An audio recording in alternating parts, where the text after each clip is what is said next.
A silver bracelet slid up a wrist. Holy water trickled down a tiny forehead. A baby cried once and went quiet.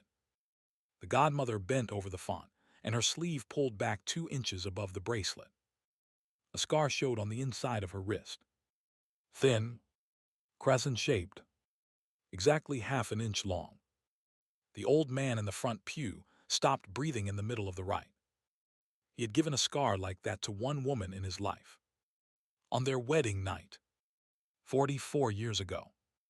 By Sicilian custom, only the two of them knew. The priest dipped his thumb and made the cross. The godmother smiled down at the baby. The old man stood up in his pew.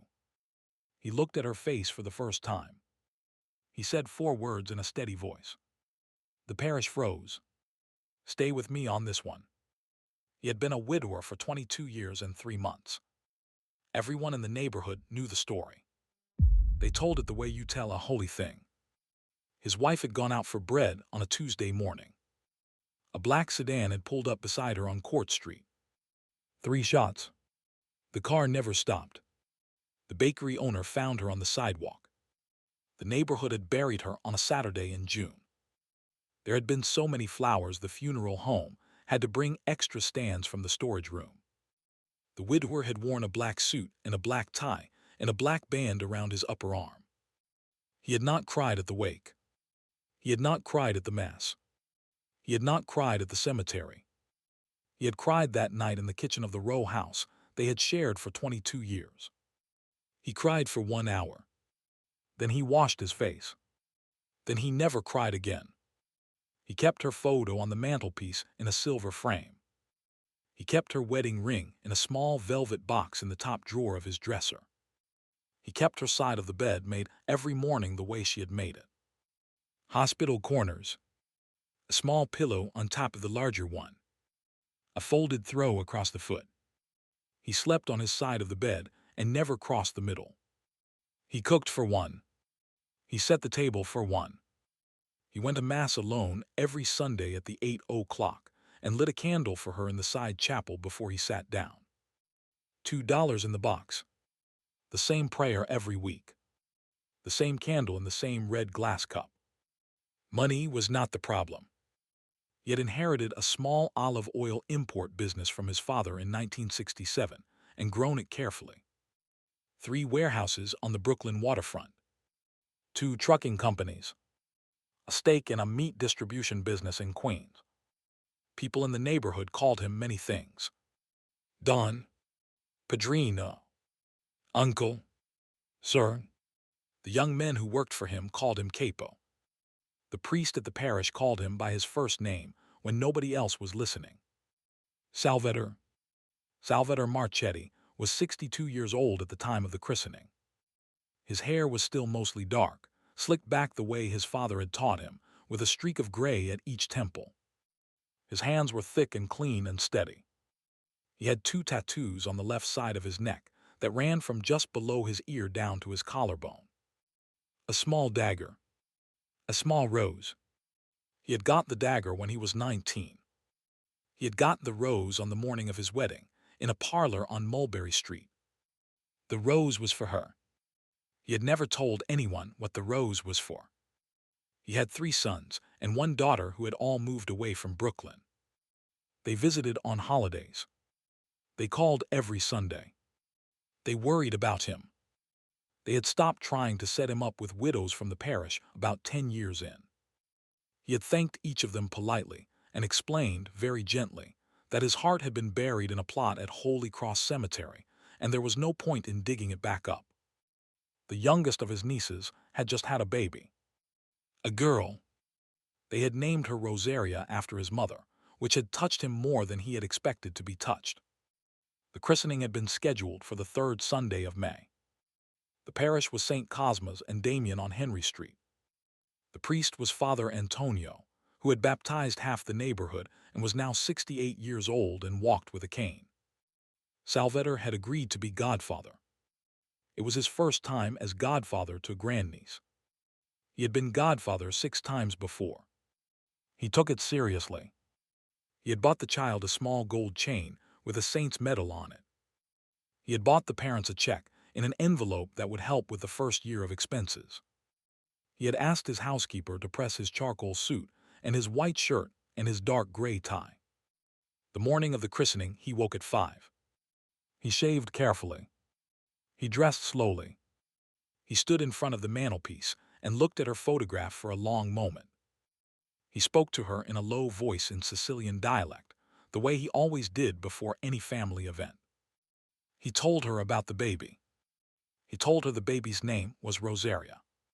He told her he wished she could have been there. He kissed his fingers and touched the frame. He turned off the lamp. He locked the door behind him. He walked to the parish. The mother of the child was his niece Gianna. Gianna's husband was a young man named Marco, who worked at one of his warehouses. Salvatore had been told several weeks before that there would be a godmother.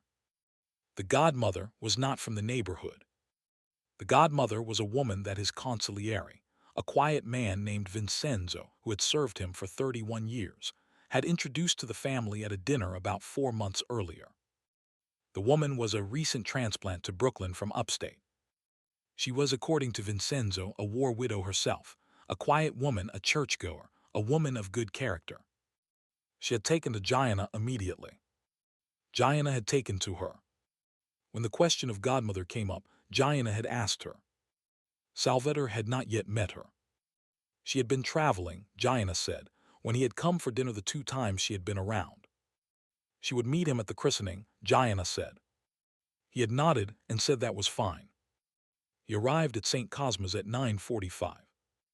He took his place in the front pew on the right side, the side reserved for godparents. Vincenzo sat behind him. 2 of his nephews sat across the aisle. The smell of incense, beeswax, and lilies was in the air. He had loved this parish his whole life. He had been baptized in this font. He had been married in front of this altar. He had buried his parents from this church. He had buried his wife from this church. He had lit so many candles here that he had once joked to Father Antonio that his name should be on a brass plate next to the candle stand. At 10 minutes to 10, the doors at the back of the church opened. He did not turn around. He never turned around at church. His father had taught him that. You face the altar. You do not stare at the people. He heard the click of heels on the marble. He heard the murmured greetings as the godmother walked up the center aisle. He heard Gianna's voice, low and warm. He heard a woman's voice answer, low and warm in return. The voice did something strange in his chest. He could not place it. He filed it away. He kept facing the altar.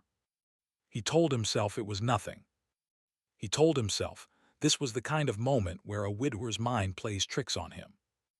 The Mass began. He stood when he was supposed to stand. He sat when he was supposed to sit. He recited the responses by memory, the way he had recited them for 60 years. He did not turn his head to look at the godmother. He knew she was standing in the pew across the aisle with Gianna and Marco. He could see the edge of a navy blue dress in his peripheral vision. He could smell a perfume he could not name. A clean perfume. Something with orange blossom in it. He thought very briefly of his wife. His wife had worn orange blossom. He pushed the thought away. Many women wore orange blossom. It meant nothing. Father Antonio gave a short homily about the meaning of baptism, about being washed clean, about being marked for Christ, about the duties of godparents to guide and protect. The old priest spoke slowly, and his voice was thin, but it carried. Salvatore listened. He thought about the duties of a godfather. He thought about what he had been to his other godchildren. He thought about what he wanted to be to little Rosaria. He felt the weight of it settle on his shoulders the way a heavy coat settles. He welcomed the weight. After the homily, Father Antonio called the parents and godparents to the font. The font was at the side of the church, in a small alcove with a stained glass window of John the Baptist. The light coming through the window was blue and green and gold. Salvatore stepped out of his pew and walked to the alcove. He stood on Father Antonio's left. The parents stood across from him with the baby. The godmother walked up last and stood on Father Antonio's right, about 4 feet from Salvator. He still had not looked directly at her face. He kept his eyes on the priest and on the baby. He was aware of the navy blue dress. He was aware of a pair of small pearl earrings. He was aware of a silver bracelet on her right wrist with a small charm hanging from it. He was aware that her hands were folded in front of her. Father Antonio asked the parents the first questions. The parents answered. He asked the godparents to renew the baptismal promises. Salvator answered first in a clear voice, the way he always answered. The godmother answered next, in a voice he could only describe later as low and warm, and somehow familiar in a way he could not explain. He still did not look at her. He kept his eyes on the baby.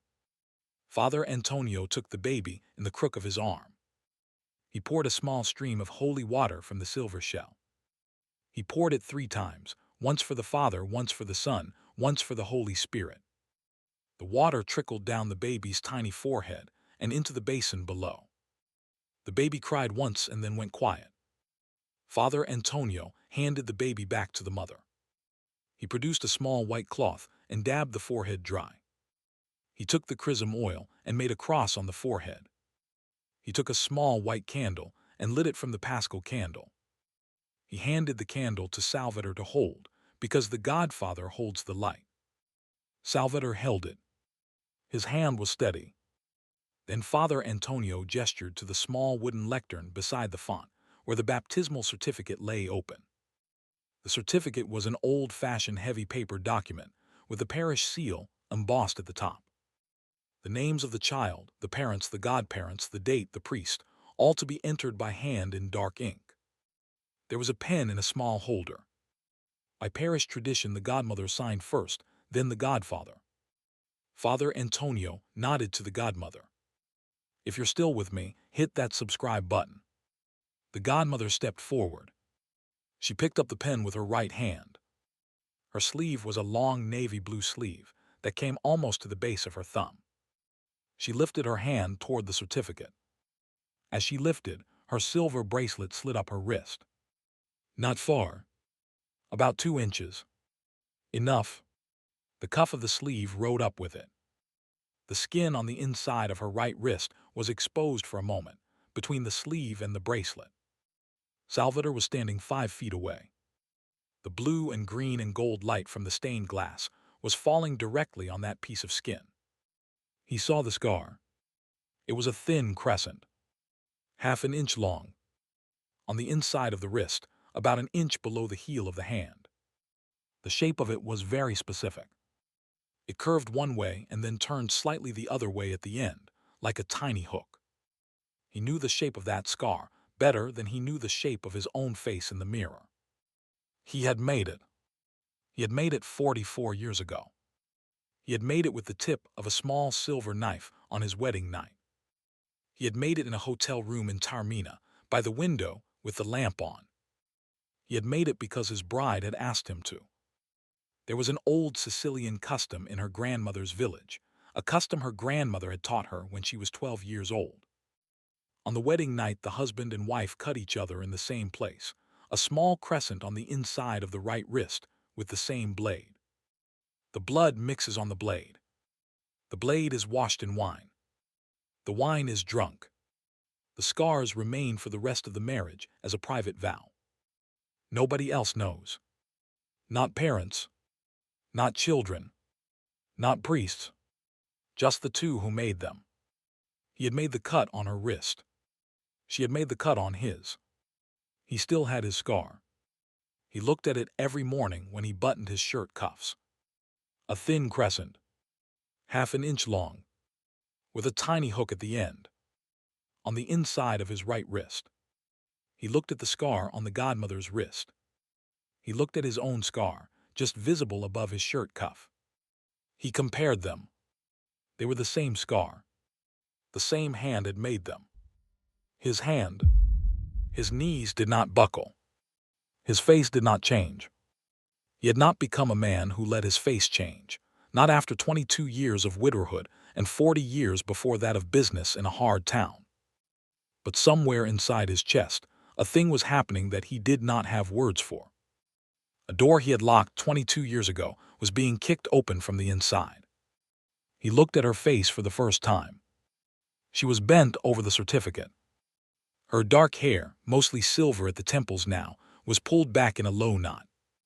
Her profile was turned 3/4 away from him. She was writing carefully, the way she had always written carefully, with her tongue just touching the corner of her mouth when she concentrated. He saw the small mole below her left ear. He saw the line of her jaw. He saw the way her left hand, the hand that was not writing, rested flat on the wood of the lectern, with the fingers slightly curled in the way her left hand had always rested on a surface when she was thinking. His wife, 22 years and 3 months in the ground, was his wife. He had carried her coffin. He had thrown the first handful of dirt. He had paid for the stone. He had visited the stone on her birthday and on their anniversary, and on the feast of St. Lucia every year for 22 years. He had spoken to that stone. He had wept against that stone exactly twice, both times alone, both times in the rain. His wife was standing 5 feet from him at the baptismal font of St. Cosmas and Damian, writing her name on his grandniece's baptismal certificate, with a silver bracelet on her right wrist and a small crescent scar visible on the skin below it. He felt nothing for a long second. Then he felt a roar coming up his chest. He did not let it out. He swallowed it. He looked at Vincenzo, his consigliere of 31 years, the man who had introduced this godmother to the family 4 months ago at a dinner. Vincenzo was standing in the second pew with his hat in his hands. Vincenzo was looking at the floor. Vincenzo's face was very pale. Vincenzo would not meet his eyes. Salvatore looked back at the woman writing on the certificate. She finished her signature. She set the pen down in the small holder. She straightened up. She turned her head toward him for the first time. Her eyes met his. Her eyes were dark brown with a small flake of gold in the left iris near the pupil. He had memorized those eyes when he was 20 years old. They were the same eyes. He saw her recognize him in the same second he was recognizing her. He saw her face go white under the foundation. He saw her hand come up halfway to her mouth and stop. He saw a tear form at the corner of her right eye and not fall.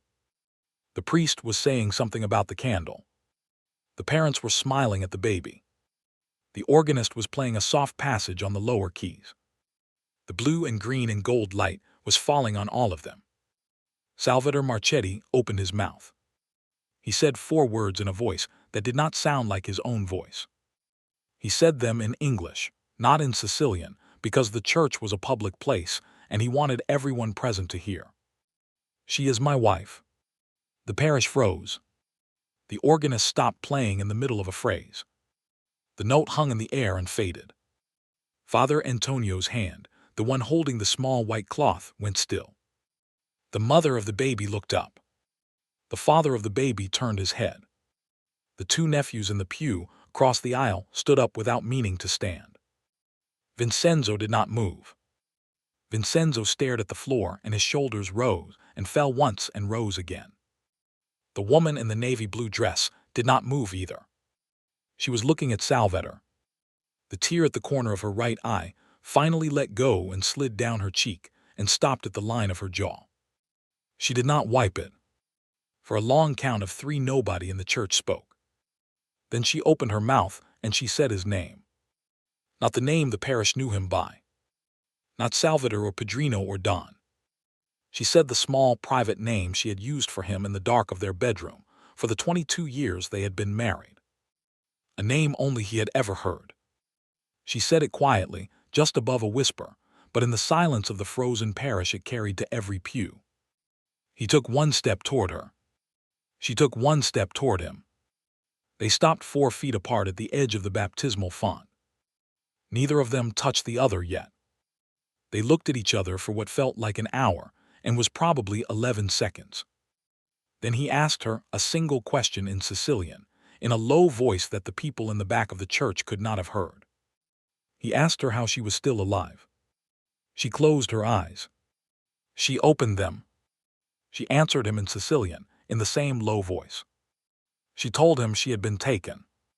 She told him she had been put in a car on Court Street that Tuesday morning 22 years ago by 3 men she had never seen. She told him they had driven her to a warehouse in New Jersey.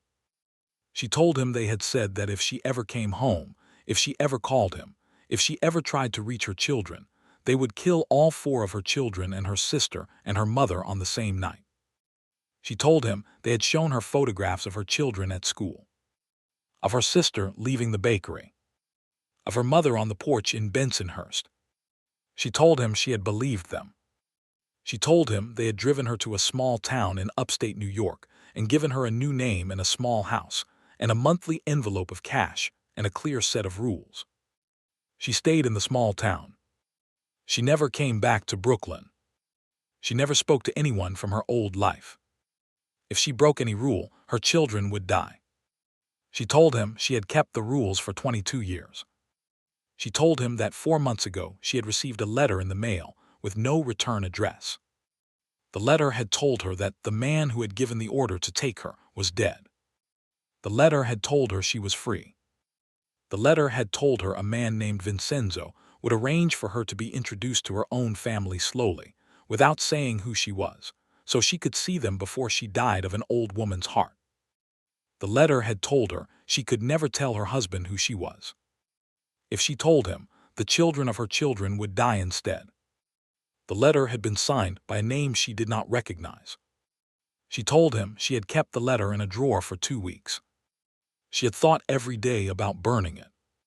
She had finally written back to the post office box and said yes. She had moved to Brooklyn. Vincenzo had introduced her to Gina at a dinner. She had not known who Gina was until she heard her last name halfway through. Gina was the daughter of her own sister. She had sat at that dinner with a smile on her face and her hands folded under the table, and had cried alone in her car for an hour afterward in the parking lot. She told him that when Gina had asked her to be godmother, she had said yes before she let herself think about it. She told him she had not known he would be the godfather until she had walked into the church that morning and seen his coat on the front pew. She told him she had almost turned around at the door. She had not turned around because she had wanted to see his face one more time before she died. She told him she had not meant for the bracelet to slide. Salvatore listened to all of this in the silence of the frozen parish. He did not interrupt. His face did not change. When she finished, he was quiet for a moment.